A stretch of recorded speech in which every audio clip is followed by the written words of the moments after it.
Welcome on in to another edition of They Are Not From Philly podcast. As you can see, I am not Adam from Wales. I wish I was Adam from Wales. I want to be Adam from Wales in another life. Unfortunately, Adam is feeling under the weather. Right now, if you have, if you've had or have had young kids, you can probably relate. So we hope Adam feels better, build that immune system before Eagles season. But hey, that's why you build a team with depth. The Eagles Rams playoff game. Quinyon Mitchell goes down. Isaiah Rodgers steps in. I got you guys. I'm gonna recover a fumble. We're gonna win this game. Keep marching towards the Super Bowl. So I am your host for the day, Drew from Westchester. Carrying me through the show, we got Corey from Columbus, WIP afternoon show leadoff hitter, Justin from Tennessee, WIP afternoon show caller of the year, and we got a great show in for you guys. So make sure they are not from Philly. You follow, subscribe wherever you get your podcasts. We really appreciate it.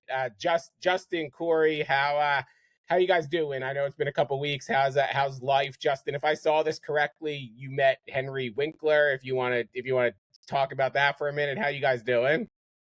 The Fonz is the absolute most nicest person like that I've ever met in my life. Quick story: about 12 This years was ago. recently? Yeah, this was yesterday, man. Posted it on Oh, Twitter. wow.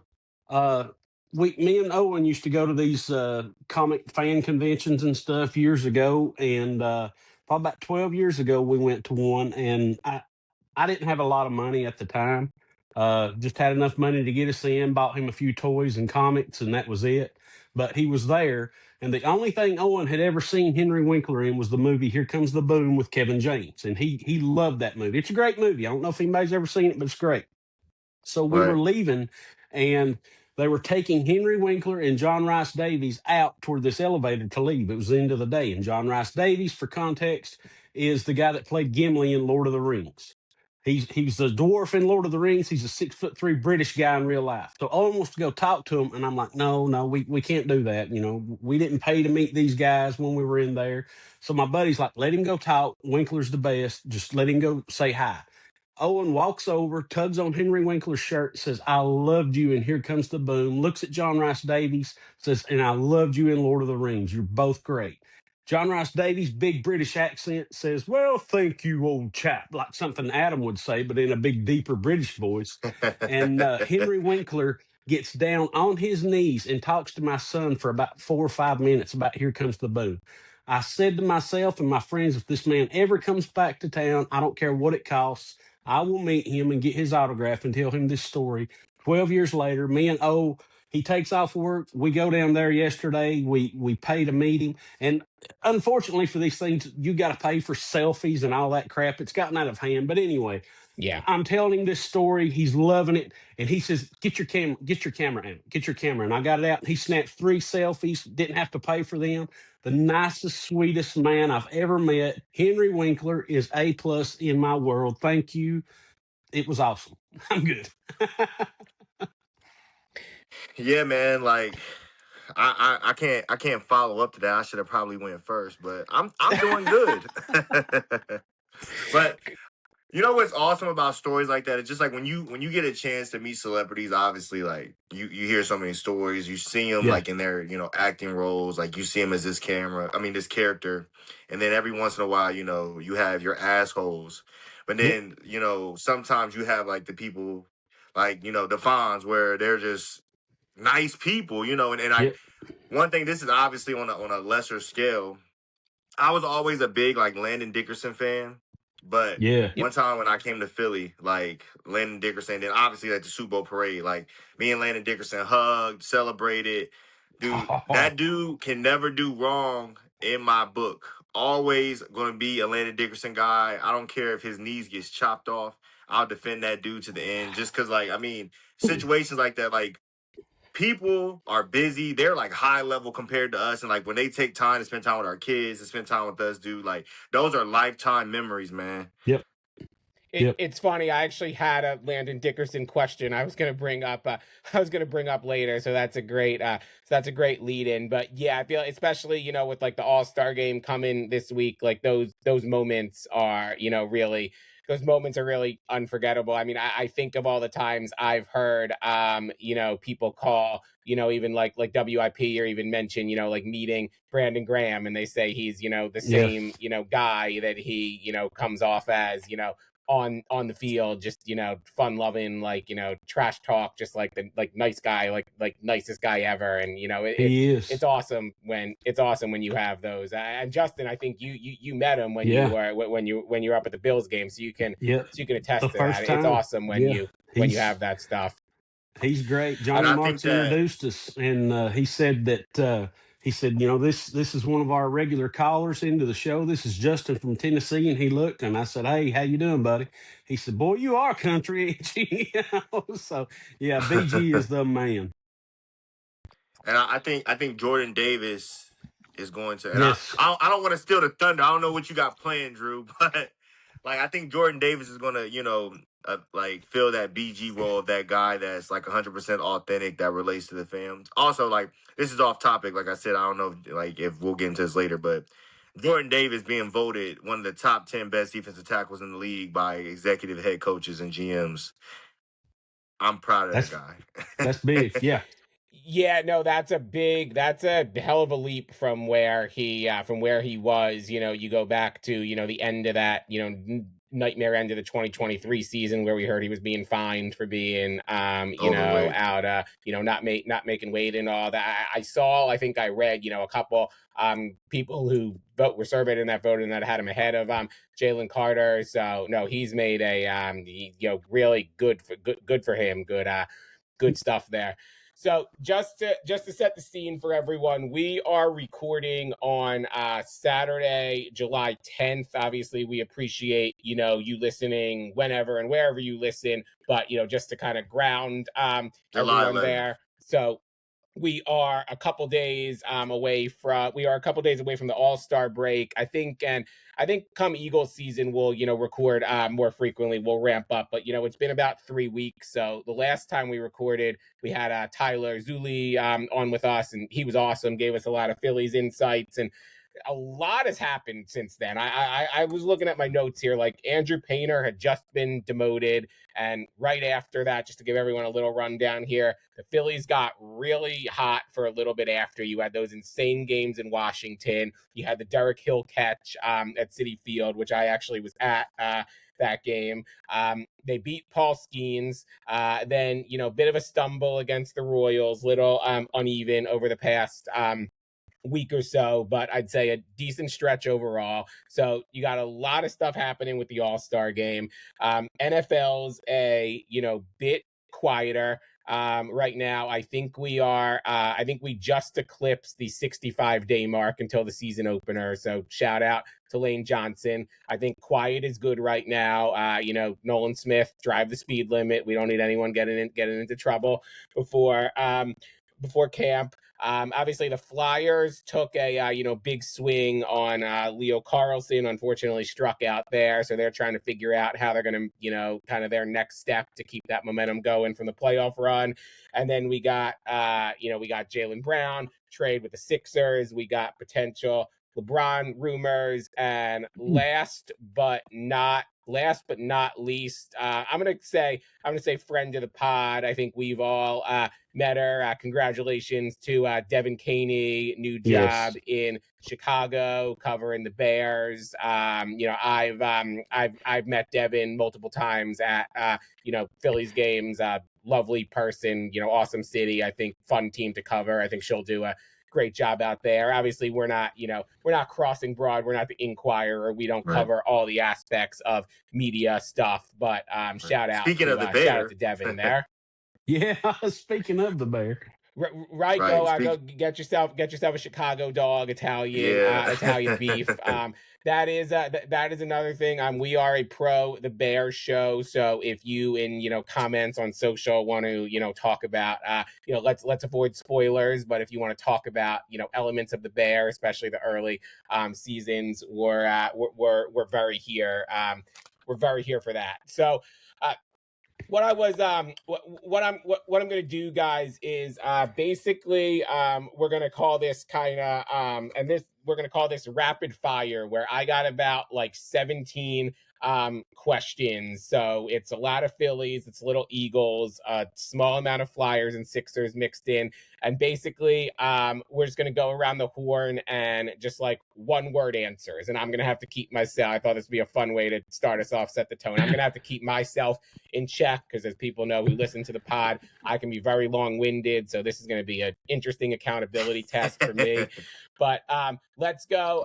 I'll read the question, and let's go, afternoon show culture style. Corey, you'll lead us off. Justin, you go next, and then I'll round it out with my answer and go to the next question here. So we'll jump in. Rapid fire. Will the Phillies win the NL East? Yes or no? I'm going to say no. I'm going to say no. All right, I got yes for that. Okay. Cool. So we have some dissension early on. I like that. Okay. So this is a 0 to 10 thing. You'll hear the question in a minute, and you can use decimal points. You could say like 6.7 if you want to get fancy. Since having his scoreless streak snapped in early June, Christopher Sanchez has pitched to a 5.51 ERA. What's your concern level on him from 0 to 10? 0, not concerned, ridiculous question. 10 being panic meter. I'll say 3.5. I'm going to say 2.3.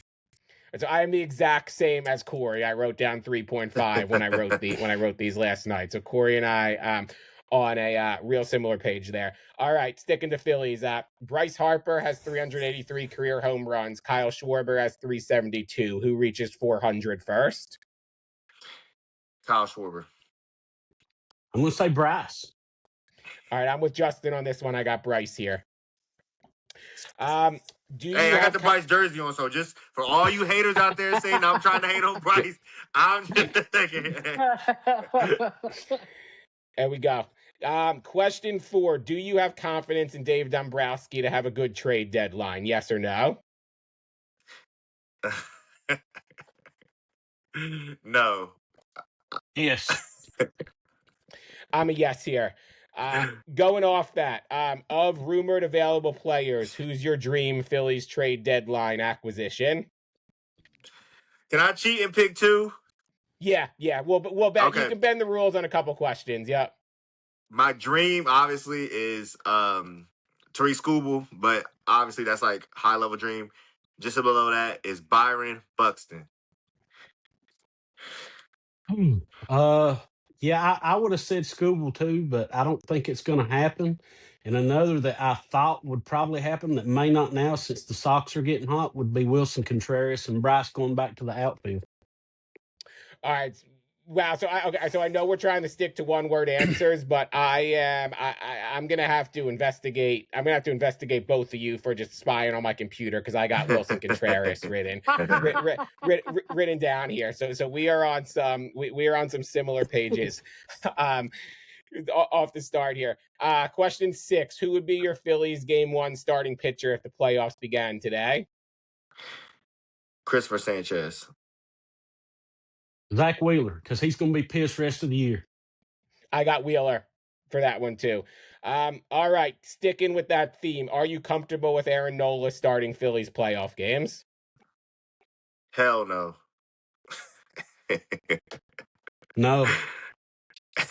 I'm a yes, Nola guy of the podcast, and we can go back to some of these and get into more. Yeah. Expand later. One more Phillies, and then we're going to go to the Eagles. Which Phillies reliever not named Joan Duran do you trust the most right now? Brad Keller. John Bolin? Maybe. I wrote down Bolin too. I was between the two of them. All right. We're gonna get into some Eagles. Yes or no? Will the Eagles give Jalen Carter a contract extension prior to opening day? They better. I'm gonna say no. I'm a no here, so we can get into more. We can definitely double back to that one. All right. This again is 0 to 10 scale. 1 or 0 being not confident, 10 being would bet my life on it. Your confidence level that Jalen Hurts is the Eagles' starting quarterback Week 1, 2027. 8.5. I'm going 7-2. Okay, this is getting ridiculous. I have 7.2 written down. I'm ready to just Hey throw man, that. I got to do some investigation going on. Great minds, boys. Great minds. All right, I'm like the redheaded stepchild. if this happens again, we're gonna start going to second decimal points. Okay, so next similar question: confidence level that Nick Sirianni is the Eagles head coach Week 1, 2027. I'll say 7 flat. I'm going to go 6.9. I'm an 8.4 here. All right, so we're a little different. We're making progress. All right. I think we can assume, unless something goes horribly wrong. Next question: Devontae Smith's going to lead the Eagles in receiving yards this season. Who's going to be second in receiving yards? And it can be. It's not exclusive to receivers. If you think it's going to be a tight end, a running back, this can be across the board. It's just not position, just receiving yards. Okay, I'm not going to be too pretty here, and I'm just going to say Dallas Goedert. Yeah. That's where I was going to go, but I'll get off court. I'll say Mekhi Lemon. What the hell? I wrote down Lemon too. So listen, I'm gonna be honest. Look, I know this is rapid fire. Yeah, but if I had to pick a receiver, I think I might pick Hollywood Brown. Wow. Interesting. I think I would actually probably have Wicks over Brown. So you're high on Hollywood I think Hollywood Brown is going to be more the deep threat this year. Yeah. So I feel like his yards are going to come more in bunches. So I think that's why. That's fair. If he just has like a couple games, if he just has like 2 games that are say like 3, 4 for 90 or something, that can kind of build. That can build your yardage. I think one year, I think Jalen's first or second year, Quez Watkins had like 700 yards on like 40 catches or something like that. That's probably because he had that 91-yard one against the Niners where they didn't score, which I was at that game, and I'm still confused by that whole sequence. Go ahead, Justin. It looked like you had something. They weren't at Oklahoma together, were they? I think Jalen had left when Hollywood was year, coming. The Hollywood Brown played with Baker. Okay, all right. Yep. Yeah, I went to. I was going to look that up, but I think that sounds. Right to me because I feel like more would be. I feel like more would have been made about them having been teammates in the past. Because I think he was teammates with Calcaterra. I want to say for a year, and I'd be totally fine if he never throws a pass to Calcaterra again. Yeah. But I know that was a thing at one point. All right, we got a couple more fun ones here to close this out. Quinyon Mitchell has 0 regular season interceptions so far in his career. Over under 1.5 for this season, regular season interceptions. Quinyon. Over. My guy Q, 5 interceptions this year.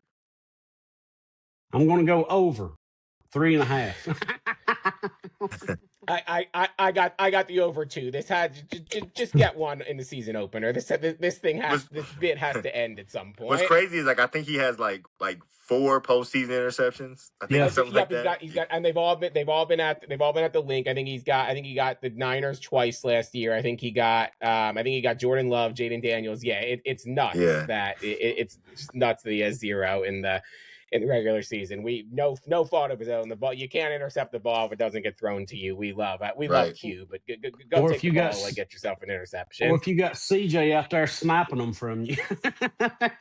Yes. Yeah, so he probably did that 2 or 3 times in 2024, right?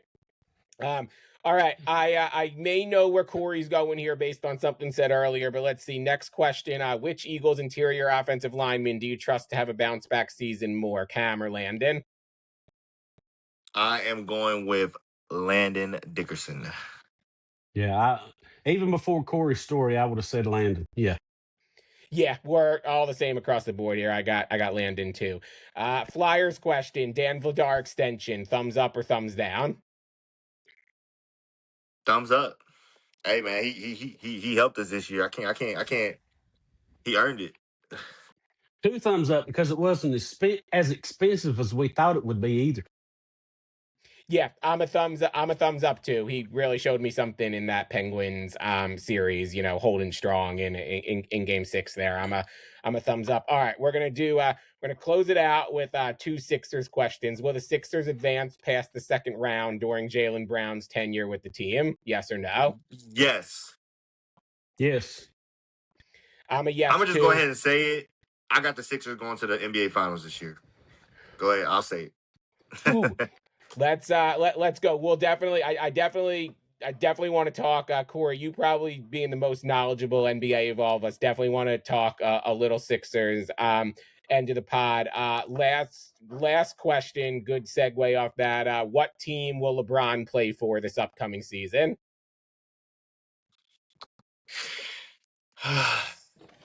The Cleveland Cavaliers. I agree. I say Cleveland. I wrote down the Cavs too. I'm with you guys. I'm with you guys there.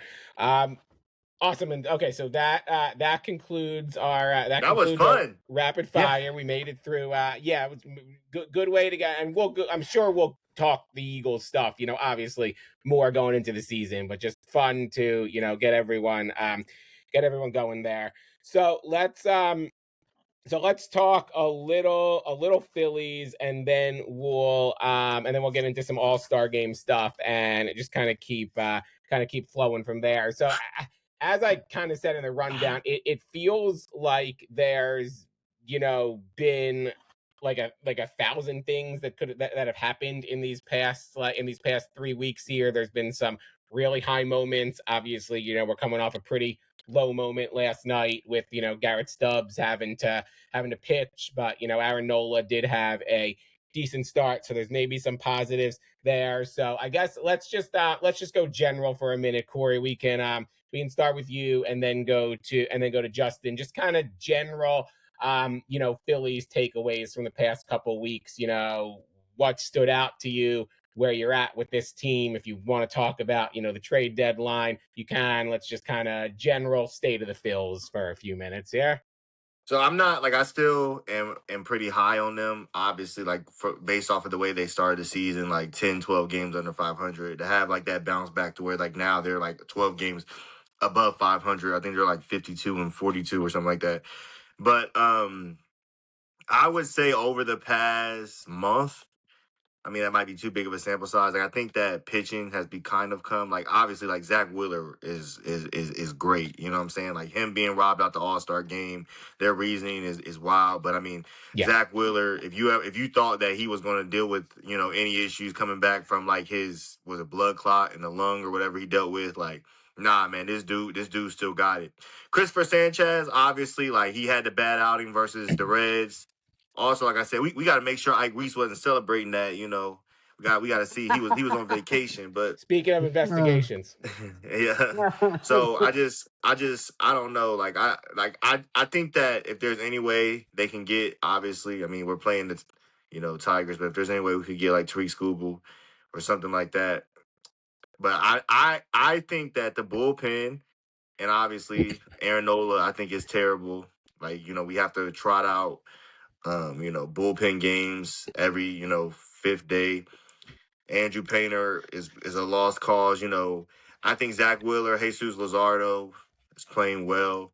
But I do think pitching has, a question. And I'm still high on, Andrew Painter. I mean, not Andrew Painter, Christopher Sanchez. I don't want people to think that.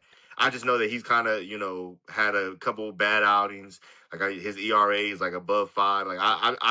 I'm not worried, But I do have a watchful eye, because I think I heard a stat the other day that I guess the past 3 years, his road ERA tends to be higher than he is at home. And if we're not going to win the division, and we're going to be on road a lot, in these playoff series, I need my ace to be best, when I need him to be the best, so not worried, but I'm side eyeing it just a little bit. Yeah, those splits get real interesting at times because on the other hand, you have I think Luzardo, who's been great on the road, but has kind of been blown up at home a couple times, Right. and it's ideally you want to be able to set up your rotation where that can where guys can kind of pitch where they're most comfortable, but obviously that's times in the playoffs depending on what Right. happens in late September that can be all hands on deck. Like, So think about it, all just over the real place. quick. Yeah. Real quick, Justin, before you go, just think about it. Like, if you're going into game one of, like, let's say, for example, any of the series on the road, there's no way in hell they're starting Jesus Luzardo over Christopher Sanchez.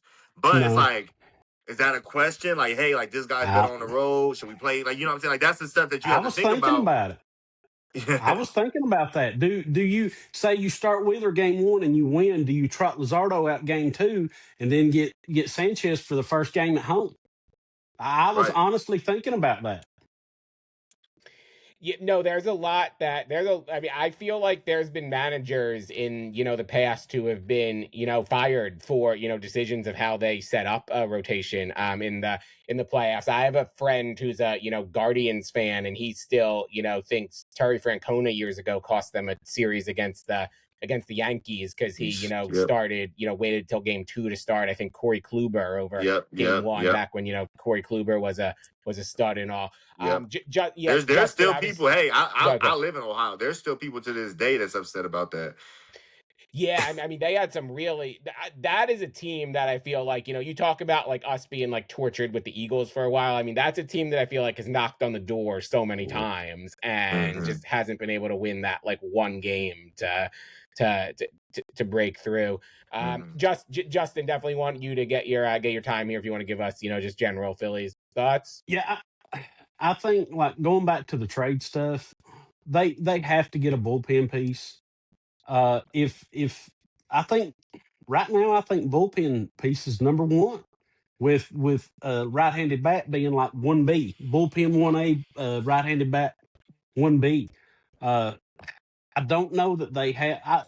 You've been talking about trading for Michael Wacha from the Royals. I don't know what it would take to get somebody like that. I know he's not the Skubal or even Sonny Gray level, but you've got to get somebody like that. And then maybe once you get into the playoffs, you can transition Nola into the bullpen.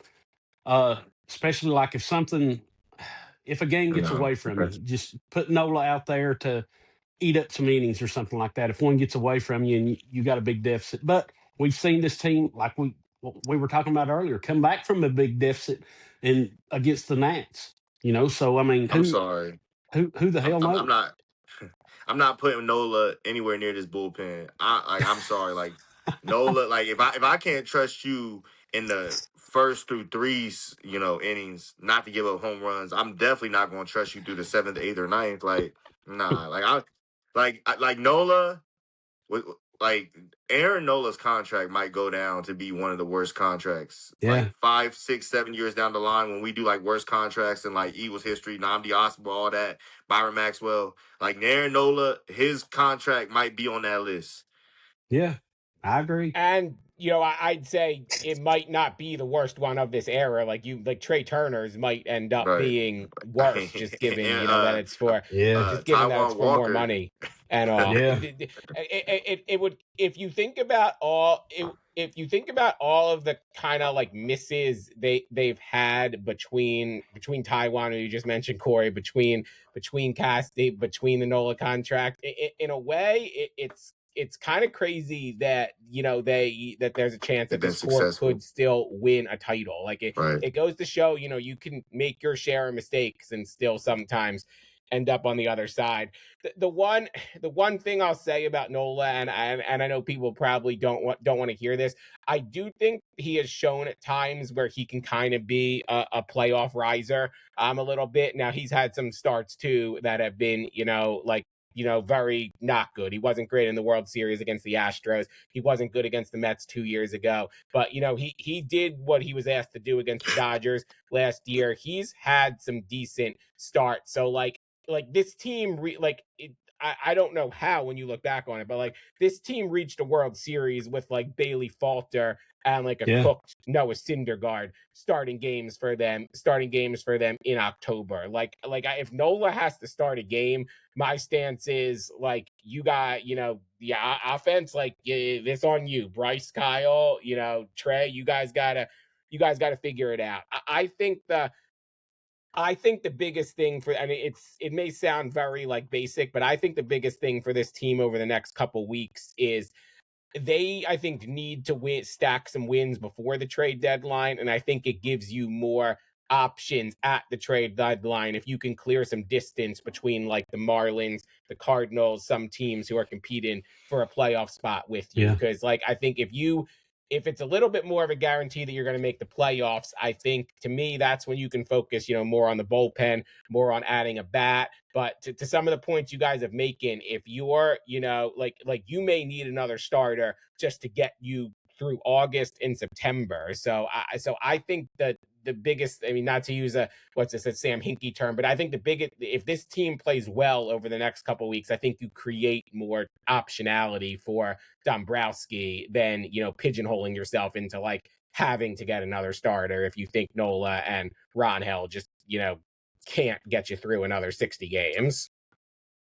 Right. And I honestly think that, like, I agree. Like, I just think pitching as a whole, like when I say my topic, like I'm talking about like, starters, bullpen. Like I feel like that is the biggest need overall. Like you just mentioned, they might need a starter just to get them to the postseason, like I said, God forbid one of these pitchers go down, or like there's like another, Zach Wheeler incident or something. Like, what I'm saying? Like, I don't know what we would do. Yeah. Yeah, no, that they don't have a lot of depth in the organization. And I mean, to your guys, I mean, left-handed reliever right now is just a black hole. You got Alvarado with a 7 ERA, you got Tanner Banks serving up, meatballs in Cincinnati, you got, Tim Meza, whatever he did last night. So you got to get now those guys don't, you can try to find guys. Those guys don't necessarily grow on trees, but they definitely Right. gotta get someone in there. Corey, you got something you were going to add there? Oh no, sorry, I was just yawning. Sorry. You good? I hear you. It's been a week for everyone, man. All right, let's before definitely want to talk some All-Star game, but let's go. Especially with it being in Philly, but let's talk one more Phillies other topic here. Let's talk Don Mattingly for a minute. So when Rob Thompson was fired, early in the season, I think it was early, like early May, might have been very, very late April. We thought at the time, like, is Mattingly just doing this as a favor to his son? Like, does he really want this job? All that stuff. Obviously, it seems like he's enjoying himself. Quotes came out this week that where he expressed he's would be interested in having the job next year, and kind of removing the interim tag on a full-time basis. Obviously there's a lot here because you kind of have the parallels to 2022. You have Dombrowski's relationship with Alex Cora. So whoever wants to go first, where are you guys at on Mattingly? Would you remove the interim tag? Do you think the Phillies will? Kind of just general takes there at the moment. Go ahead, say you've been leading the South. Keep doing it. What'd you say? I said, go ahead. You've been leading the South and killing it. Keep doing it, bro. All right, sorry. I'm not removing the interim tag. I like Don Mattingly, but I've said this multiple times. Like, I mean, I'm in the dating stage. Like, not that I felt like the last relationship with Topper went well, but one thing about Topper that made me nervous was that I felt like in high leverage situations, sometimes Topper didn't know what to do. Like, not gonna say know what to do. That sounds harsh, but like he didn't always make good decisions. Right. Yeah. So, kind of like what Justin alluded to earlier. Like, let's say for example, you're in a playoff series and you look at ERAs. Would you willing to upset the apple cart and start Wheeler, go to Jesus, Luzardo, then Chris Sanchez? Like, I need a guy that's willing to step out and not be safe.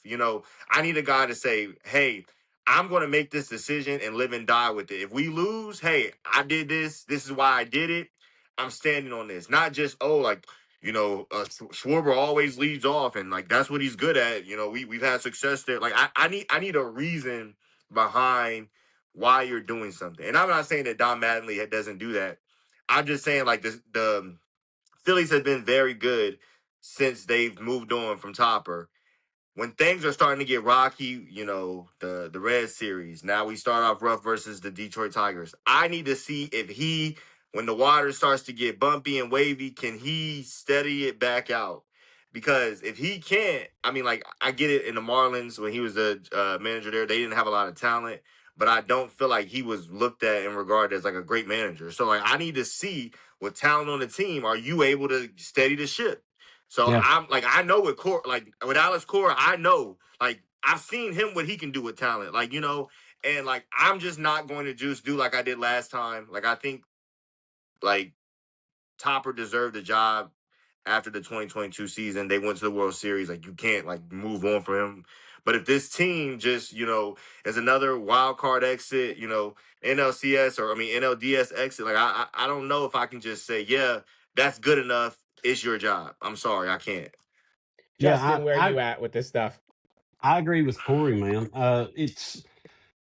There's too much season left to play just to hand it over to him. And I know I think it was yesterday it came out. He said, yeah, he wouldn't mind managing beyond this season. He'd like to manage beyond this season and whatnot, because when you get on with a team and they get hot like this, yeah, that's going to stoke your fires. Yeah, he came into the season as the bench coach, but we all were kind of side eyeing it from the beginning, because we thought, should they have fired Topper last year?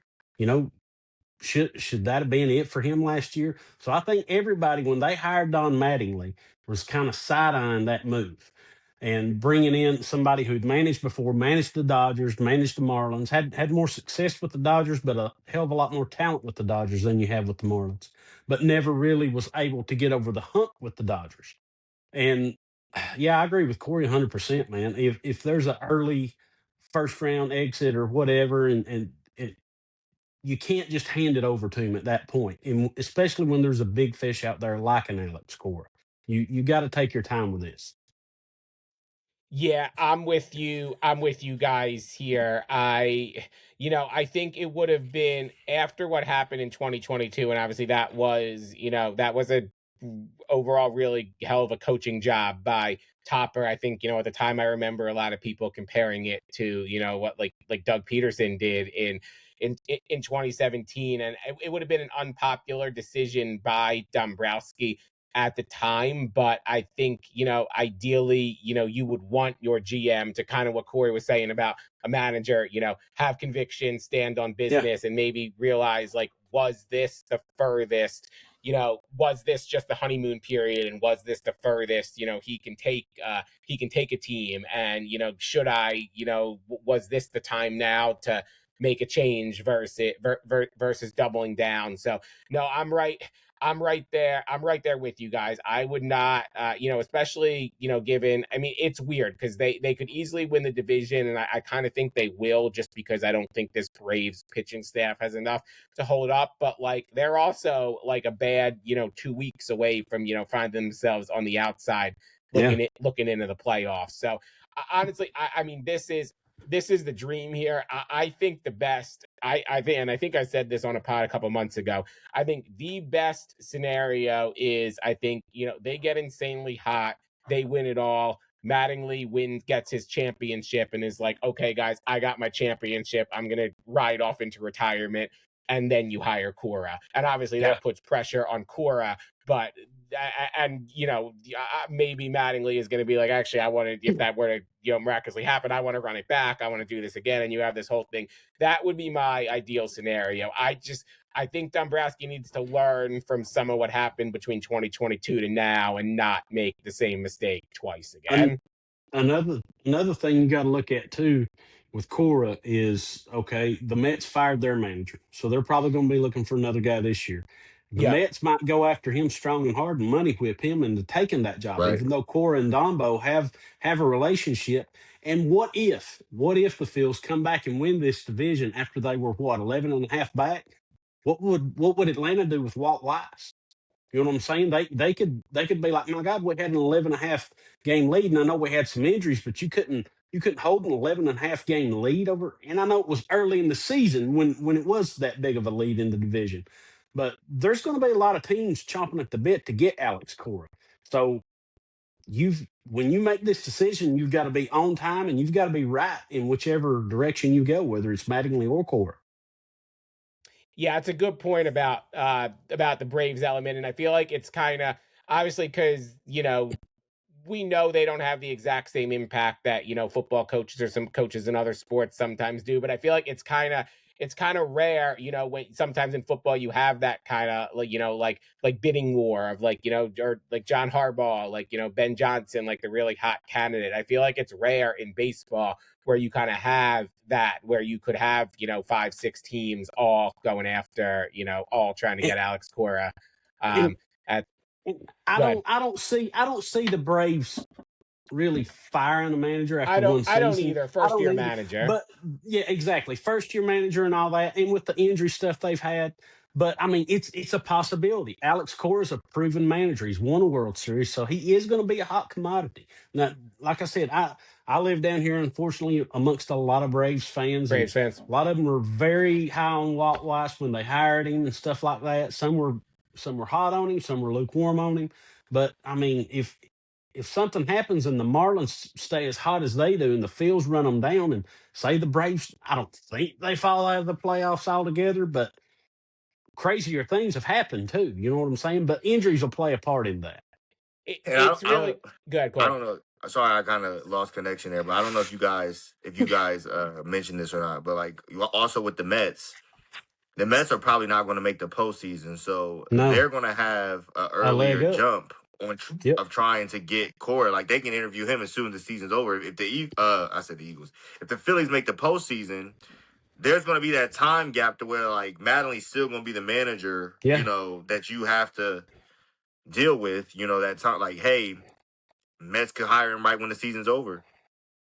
Yeah. Yeah, no, it's a good point. You would think, Cora or Cora's agent's probably going to tell him, let's try to draw this out. It'll get you more money. It'll will kind of create competition between a couple teams. But yeah, no, that's definitely that's one. Obviously, if you fired your coach, in a lot of situations, the Phillies are kind of an exception here. Typically, if you do that, you're not in the playoffs. You're not having a great season. But that's definitely one of the pluses there. Let's I think one thing that's nice about this coming week is it kind of, I mean, I know I love it because of big fantasy baseball player. I don't have to read box scores for a couple days through from like Monday to Wednesday. I'm gonna be I'm gonna be in heaven. I personally think that I know a lot of leagues have kind of changed their formats and are trying to do different things now to make it fun. I've always thought MLB All-Star Game was the best All-Star game of the Yes. four major sports. Obviously there's an extra element of it being in Philly. This year, I'm sure we'll have WIP and other broadcasts from the stadium. I think I have a couple friends who are going, so that's awesome. So just kind of general like, and Justin, let's we could start with you here. What does the All-Star game mean to you guys? Do you guys have a favorite memory? Is there something you're looking forward to with are you just pumped for Bryson Schwarber in the Derby? I think of like favorite memories as a kid, just like basically what does the All-Star game mean to you guys? Yeah. Well, I mean, I always loved the home run derby as a kid, and it seemed like it's lost some of its luster. But the thing is with the home run derby, a lot of people are like, "Oh, it's not that fun." To me, you have some of your best hitters in the game going up there and just absolutely knocking the hell out of the ball. And it's not like you have guys stars bowing out of the home run derby like you do with the slam dunk competition with the NBA now. You don't get many stars with the dunk competition in the NBA. You used to have the best player in the world in the dunk competition in the NBA. And now, yes, you have Bryce Harper, and Kyle Schwarber competing in their home stadium for the home run derby. How awesome is that going to be? That's what I'm so looking forward to. I didn't think Schwarbs would do it after Bryce decided he would do it. I didn't. And I think I seen yesterday Bryce is only one of 3 players to ever win the home run derby in his home stadium. He done it with the Nats. I'm pretty sure he's only Right. one of 3 to do it. But yeah, seeing all these stars and it used to like I'm a lot older than you guys, but you didn't get to see guys from the A's or the Mariners and stuff a lot. You didn't have the baseball package where you could watch every player or every team and stuff like that. And that's what I liked about it. Seeing Bo Jackson in that one All-Star game, making that play in center field and stuff like that. It's so fun. I've always loved the MLB All-Star game. Like you said, it is the best by far of all the major sports All-Star break and everything. I love it. I really do. Yeah, like I agree. Like I mean, like you don't even got to go farther. Like think about it. Like if you look at like last year when Kyle Schwarber had like the 3, Yeah. home runs, and it's like him being a member of the Phillies, and you see, people just sell Aaron Judge, like, oh, he's not doing it. Like they're celebrating. Like you see his teammates celebrating back there. Like Yeah. I just think, like you said, to piggyback off of it, the All-Star game in baseball has probably been the best out of all the sports. If you look at the way football has went down, and then like you look at like all the top stars, most of the time are going to play. I mean, I remember like obviously I was younger, but like when they had like Cal Ripkins and like Junior, like the Yeah. farewell, like stuff like that. Like it's just I feel like there's a lot more moments Yeah. in baseball All-Star game history. And I think like like you talk about the home run derby, like that's the most exciting. Like you said, the comparison to slam dunk contest. When you look at the slam dunk contest now compared to the home run derby, like Kyle Schwarber, Bryce Harper are like MVP race candidates. Yeah. Nobody in basketball is doing that. Yeah. I totally agree, man. Yeah, you don't have no Mac McClung equivalent in the home run derby, right? When he wasn't even like just like a D League player or whatnot. Yeah, I loved, to your guys' point about, like just all the best players together. I always liked that the All-Star game just brought people together. I mean, one of my favorite memories of it was 2008, so the year the Phillies go on to win the World Series. I had a tradition with a couple of friends in high school where we would watch the game together every year, and we would order a tomato pie, which for context for anyone is basically like pizza without cheese, kind of just like focaccia like bread with like tomato sauce. It's pretty it's pretty good. It was kind of like it was a Philadelphia thing back in the day, and we would I'm gonna leave names out of this, but we would go just out of if anyone like doesn't want this, specifically linked to them. But we would go to my friend's house, and he was kind of known as, like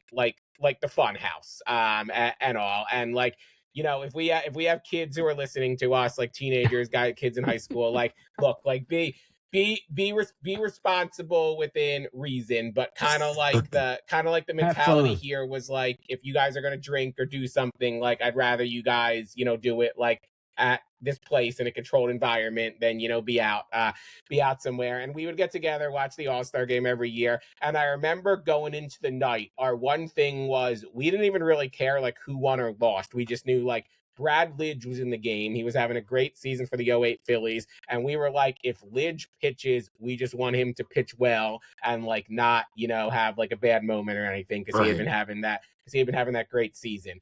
And this game ends up going the All-Star game at the time. They didn't have the swing off. They didn't do, ties because of that disaster in like the early 2000s. So this game ends up going 15 innings. It ends at 1:38 in the morning the next day, and Lidge ends up pitching the last inning for the NL. And I remember saying to people at that point, I'm like, okay, at this point, like he can give up a run, like I don't care. I just want to go home. I just want to go home and go to sleep. A bunch of us And I think at the time I worked at a summer camp, and now it wasn't an overnight camp, it was a day camp. But basically, you had to report for camp at like 8:30 a.m. The next morning. So I remember I have like a 5 minute walk home. I get home at like 2 a.m. and I just remember just like every other like counselor, like person who I worked with at the camp the next day, just kind of like all just being like exhausted of like, yeah, like I got you. I was up watching this too. And some memories some memories like that. It's a fun night in the summer. And I hope people in Philly who are going, anyone who's taking their kids and all, just it's pretty special to have it here, especially while they frustrated us during an era where the Phillies are good. So yeah, I Right. love the All-Star game. Heads up Yep. for everybody that may not know, the Home Run Derby is on Netflix this year. That's it. I saw that the other day. That's a good PS. That's a good PSA, Yeah, Justin, for everyone. yeah, So you don't have that panic 5 minutes before of wait, yep. where am I going? Where am I going for this? Uh, all right, so so we covered a lot of Phillies stuff. Let's do a quick transition here. And Corey, I've heard you talk about this before, so I know what camp you're in. I guess Justin, I want to get your quick thoughts for a second. I know when we asked to predict earlier, you said no. Where are you personally at with Jalen Carter? Would you give I know you predicted no. Would you give him an extension right now if you were the Eagles? I know they don't do it in season anymore. They got away from doing things in season now. But he's got what, 2 years left, and then is it 2 years and then you can get the 5th year option, or is the 5th year option part of that 2 years? I think they would have. I'm now. I'm trying. Now I'm trying. I think they would have to I want to say they would have to exercise. I have to look that up, but I want to say they would have to exercise the 5th year, the They fifth already year did. option after this year, No, probably, they right? already so like they Oh, did they already exercised do it? I his. think. Yep, him and Nolan Smith. They Yeah, picked you're up the right. 5th year Okay. option. Yeah. Yeah. All right. That's what I was thinking. I just don't know that they trust him. I would do it personally. I think when this guy's got his head on his shoulders and he's healthy, he is a top 3 defensive tackle in the league, maybe even top 2. You know what I'm saying? But there are concerns there with him. Obviously, we've seen it because they haven't given him the extension yet. I don't know what's holding them back, but it's I don't know. Maybe they're just trying to string it out to where they can work the cap some way. You know how he works some of his cap magic to save a little money by doing. I really don't know why they've not done. It's confusing. I would do it. I would. I think this guy's a phenomenal defensive tackle, but it could be like what we've heard on the afternoon show a lot. Do they really want to tie this much money up in defensive tackle? You know, I really don't know. It's confusing to me, guys. I'm not joking. Yeah, I think where I'm at with it is I have very few to no concerns about the on field player. Like I trust, like Yeah. I think he, we saw, during the Super Bowl run, we saw in the Rams game, we've seen those stretches. I think the biggest thing that, like if I was Howie Roseman and I'm sitting across from Drew Rosenhaus, I think the biggest thing kind of holding me back right now is like Drew, as in Drew's and Drew Rosenhaus. I'm like, Drew, like there's been some sort of issue every year with your client, like the rookie season. I think this goes a little under the radar, but we had like the episode in like the 49ers game that was going poorly. You had, getting benched in 2024 for I think that first quarter against the Falcons and all. And then obviously last year you had the stuff you had the stuff with Dak. Like I'm not gonna pretend to know Jalen Carter. From what we've heard, like I think he's a well-meaning person. I think he tries to, do the right thing. I think wants to do the right thing. That just the fact that it's just hasn't been like just one season. The fact that there's been something every year makes me a little a little nervous. Corey, I've heard, I know I've heard you, and this was a really good call at the time a month ago. You were talking about how, like if I'm him, you're like, dude, like I got Jordan Davis money, I got Zach Bond money, I got all these other people paid. Like you got to give me my money. Are you less concerned about like some of the off field stuff? Would you just do the extension right now? So I feel like there's not been like I'm just like if I'm being looking at everything macro sense. Like I don't think there's been like a lot of off the field issues. Like I mean, like the Dak thing, that's the on the field thing. Like I mean, showing up to meetings late, okay. Like I've always said, we don't know what goes on inside the locker room, and we only know what's reported. So like, no one ever showed up to a meeting late. And like my thing is, I get it. Jalen Carter's reputation has been around for a while, but the Eagles knew the type of player that he was when they drafted him. So Yes. when you invested moving up from 10 to 8 to draft him, you knew the type of player he was. And I think overall in Philadelphia, like, okay, he had the spitting incidents with that. No excuse. I'm not, justifying that. He's been late. He's had some personal fouls, but like I think like when you look at that Personal Georgia foul football stuff, I'm not team, too worried about. right? But like if you look at that Georgia football team, that you love Howie Roseman because you picked a lot of their players. Nolan Smith gets a lot of personal fouls too. Like Yeah. that team, like the way that they played, like you knew what you were getting when you drafted these guys. So if you were going to make that initial investment, I get it. $25 million on a draft pick is way different than $150 million. I completely get all of that. But like then trading, like don't just keep dragging out. Oh, you have to prove it to me. Like what does he have to prove? Like just being a good citizen. Like don't get in trouble. So if he's not in trouble this entire offseason, right, and he has a good season this year, you're gonna pay him. But now you're gonna pay him even more. So I don't know. But like if he doesn't, like let's say for example, he doesn't have like a squeaky clean offseason, are you gonna trade him? Well, then his trade value is gonna go down. Like I don't know. Like that's just the way I view it.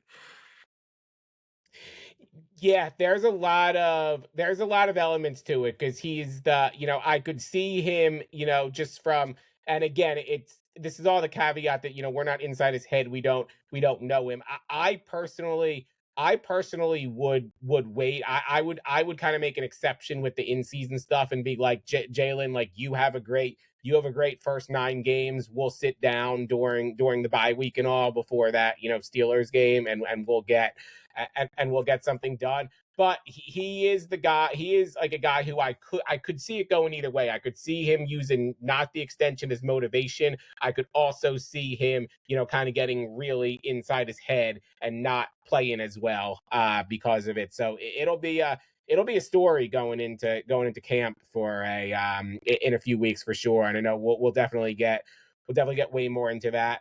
I think we can close out the sports stuff on a little Sixers and Jalen Brown, LeBron, kind of all stuff in one. And I'll be frank with you guys. I don't necessarily have a ton to add here that probably hasn't been said. But Corey, you probably watch the NBA. I'd say probably the most out of all of us. So I guess kind of two questions for you, and then Justin, obviously feel free to jump in after with any thoughts. I guess one, I know you follow the Lakers. I know you like the Lakers. I guess if the Lakers traded for Jalen Brown, I guess how would you feel? Would you have been excited?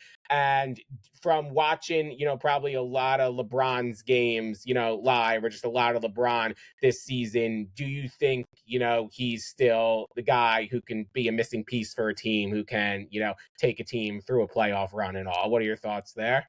So Jalen Brown, I'm actually a big fan of his. I honestly thought that Jalen Brown was the best player on the Celtics. Like I get it, people are going to say like, "Oh no, Jason Tatum." I mean, like Jalen Brown won conference Finals MVP and Finals MVP. So they literally told you that he was the best player in back-to-back playoff series on your team, right? He literally won. Like I think like Luka Doncic that year was like shooting the ball like lights out, like 53%. And I think he like cut that and like he was shooting 35% because like the defense that he put on Luka Doncic, So he's Wow. a two-way player. He's an all NBA player. I get it, this year ended bad, like, blew the lead to the Sixers. I get all that, But I feel like if you take Jaylen Brown off that team and you put Jason Tatum, I mean, they might not even have got to that point because I don't think Tatum is the defender, that Brown is. I think the Sixers getting Jaylen Brown was a huge swing. Like, I feel like, he can be the next franchise player. Putting him next to Tyrese Maxey, what I'm saying? Like, I don't know what they're going to do with Joel Embiid, but if my team acquired him, the Sixer fans, I feel like you should be excited. Now, on the LeBron front, listen, I know, Drew, I know you're a big LeBron guy. Yeah. Listen, I respect LeBron. Let me just put the disclaimer out here. I respect LeBron as a player. I think he's a top 3 player all time. I think LeBron still can give you 22 to 25 points per game, 7 and 7. Like, he can be, he can give you that out of his sleep. The thing with LeBron James is just, first of all, with the Sixers, when you look at a coach like Nick Nurse, this is going to be a lot of personalities that you have to manage, right? A LeBron James, a Jaylen Brown. I mean, Tyrese Maxey, he's still like an all-NBA player. Like, he might not see, but he's still like, he was all-NBA, like the Sixers' best player last year, all-star. And then you have the Joel Embiid aspect. You drafted VJ Edgecombe as the third pick in the draft. Like, I mean, the third, that's nothing to sneeze at. So you have a lot of, personalities that are going to have to be managed. Can Nick Nurse do that? We'll see. Now you bring LeBron in. One thing with LeBron, there's going to be an entourage. You have the Rich Paul, his agent, Clutch, all of that. I know people are going to say I'm a LeBron hater. I'm not hating on him at all. I'm just saying, when you acquire LeBron, a team like the Sixers, you're saying, hey, we want to bring this guy in to help us get over the hump. You have to realize, bringing this guy in, there's going to be the circus that comes with it. And we're all Philadelphia fans. Like, we know how Philly fans feel about the circus, Like, they turn on AJ Brown like that, and he won a championship. I was one of them that turned on him, So I'm just saying, like, the circus with LeBron, when things don't go well, it starts to be the finger pointing. Yeah. Yeah, no, it's a very fair point. You're not just, marrying the player, you're marrying the brand and, everything that comes with it, that's been built up over the past, 20 plus years and all. Justin, you got anything Sixers wise? I'm like Corey. I'm not the biggest LeBron fan. I'm not. I think a lot of the stuff wrong with the NBA kind of started with him. Some of the flopping and stuff like that. But yeah, I do respect his game. He is one of the greatest to ever do it. But I just don't know, like Corey said, if things do start to go wrong, how is he going to handle it, and how are Philadelphia fans going to handle the way he handles it? I do think he could push this team definitely into the NBA Finals if they got it. But there's going to be a lot that comes with it, and I've heard TK and Broads talk all week this week. Yes, you take that. You take that. Yes, if it guarantees you that he's going to get you to the NBA Finals, every fan signs up for that. They do. But I don't know that they do it. I think he's going to wind up in Cleveland, like Corey said. But even with that, do you have to sign Bronny too? Do you have to trade for Bronny? Is that going to be part of it? The thing with LeBron going to Cleveland, and like I can kind of like obviously speak to this being in Ohio, but like LeBron in Ohio is like I don't even know the comparison, because I mean, like, they love him here, like, you talk about the Guardians, you talk about the Browns, like, LeBron delivered them that championship that city has been missing for so long. He's from Akron, 45 minutes up the road. So it's like the hometown hero delivered us the championship. But this is the thing, like, going to Philly, there's no connection, right? I'm just going here for basketball. You don't have purposes. that equity going in as much. So if we're halfway through the season and we're, let's say 17 and 15 or something like that, is LeBron going to start asking for a trade? because there's not gonna be the in Cleveland where, oh, this is still LeBron. Like, like I know, we all know Philadelphia fans. They will turn on you quick. Yeah. So it's like almost like, is he going to be okay with dealing with that? I can understand Miami if he goes there as well, just because like of the whole, he brought 2 championships there. There's still a connection, but I think the Sixers, it would only be basketball related, and if they're not winning right away, how does he and how do the fans handle that? Because there's going to be an Yeah. acclimation period with this many, star players on one team. Just timing, just spacing, just Yeah. figuring out how to play with And each other. another thing we've heard all week, we've still not seen anything out of Joel Embiid welcoming Jaylen Brown to the team. What the hell's going on there, man? There's something in the air. I'm not sure if they're kind of floating a trade out there for him, see if anybody would take him or anything. But why? Why would you not do that? This is Embiid just that unwilling to say, "Hey, I'm not the man on this Well, team anymore," because he ain't. well, people. So I will say this to speak to that. Like, you guys might not know this. So Jaylen Brown, after they lost that series to the Sixers, he did take a lot of shots at Joel Embiid, They have a bit saying of a that beef, I think, right? yeah, like saying that he's a flopper, he's soft, like like, so it's like, I don't know if that was just him saying like, yeah, this guy literally 2 weeks ago, 3 weeks ago was saying how I play, and now you guys just go acquire him, like, so I don't know if there's that. Joel Embiid is a very emotional person. We know that. Yeah, Like, he is. Yeah, no, there's a lot here. I mean, certainly the Sixers over the past 10 years have been no strangers to circuses. I think my biggest thing that stood out to me is that he's Jaylen Brown, still only 29 years old. I think he turns 30 in October. And shout out to the October babies out there. I'm an October baby. My son's an October baby. Yeah, no, I think there's an element where it kind of just be wild in a roundabout way, considering he was the same draft as Ben Simmons, and it feels like there'd be a little bit of irony in that if he's the one who helps get the Sixers over the top. And look, I think Simmons was kind of like the consensus pick at the time, but it almost been like, well, like maybe you could have had this like the whole time, but right. now it's here, and all. Awesome. I think we are approaching the end here. So just to kind of set a recap for everyone. I think we'll definitely get in a couple of weeks we'll get into Philly's trade deadline. Obviously the Eagles will have reported or been about to report for training camp, so we'll kind of be full go with the Eagles. But obviously Adam, hopefully when he's feeling right, is always putting stuff out on our socials. So again, make sure Twitter, Instagram, YouTube, Apple, wherever you get your podcasts, you're following They're Not From Philly pod. We really appreciate it. We're excited for the rest of the summer and the season ahead.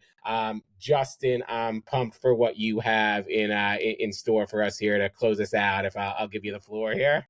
Okay, so real quick for everybody, don't forget our boys Jack Fritz and James Seltzer will be on WIP today from 2 to 6 for the MLB draft. No Go let's Birds go. today. Yeah, so Jack and James doing some high hopes for the MLB draft. So I had another topic at hand. Everybody knows recently we've been doing our favorite things. I had another topic on the top of my mind.